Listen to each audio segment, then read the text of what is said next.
Despite having a right total hip replacement for the past 16 years, this is how I train and these are my legs. But let me start from the beginning.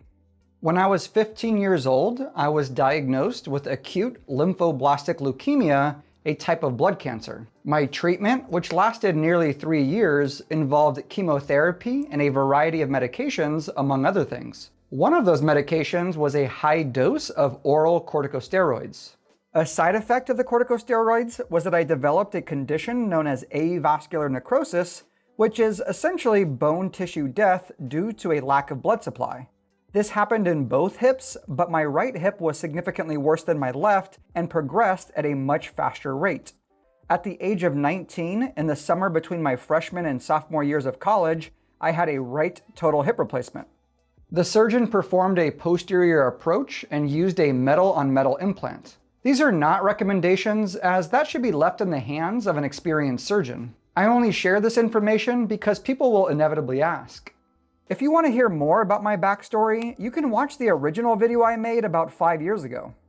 So I had a right total hip replacement when I was 19 years old, and I'm currently 35 years old. I've also been a doctor of physical therapy for the past 10 years, which means I'm sharing this information as someone with personal experience, as well as someone who frequently works with individuals who have had their hips replaced.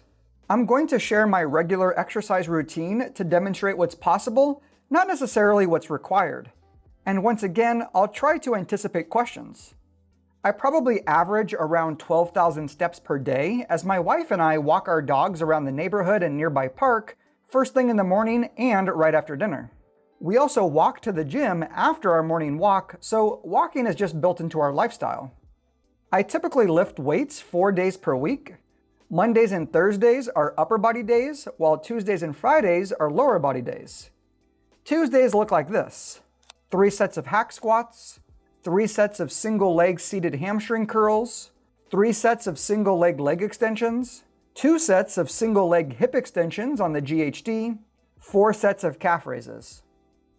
Fridays look like this: 3 sets of rear foot elevated split squats, 2 sets of single leg RDLs, 3 sets of prone hamstring curls, 3 sets of leg extensions, 2 sets of seated hip abduction, 4 sets of single leg calf raises.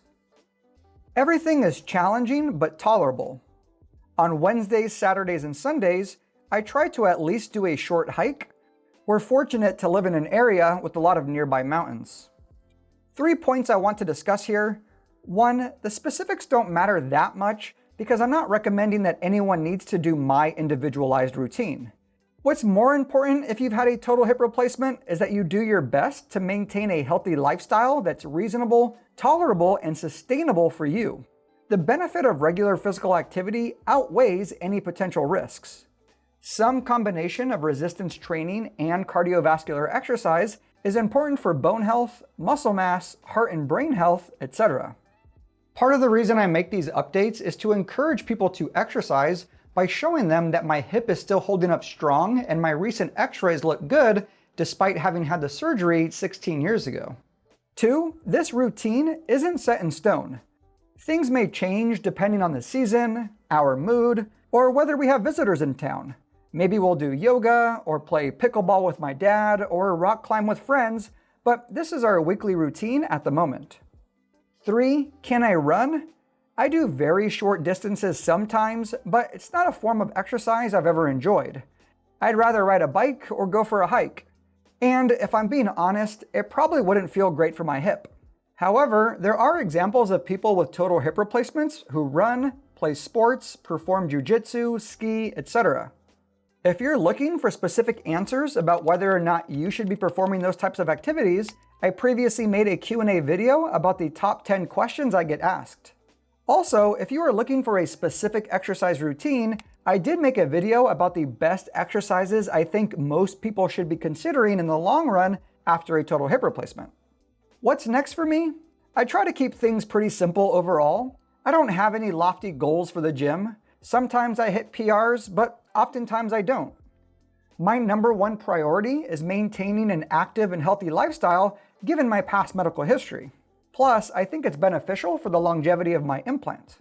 If you're in a similar situation as me, but you don't know where to start, just start small. Something is always better than nothing. You're not competing against me or anyone else. This video is intended to provide motivation, encouragement, and hope.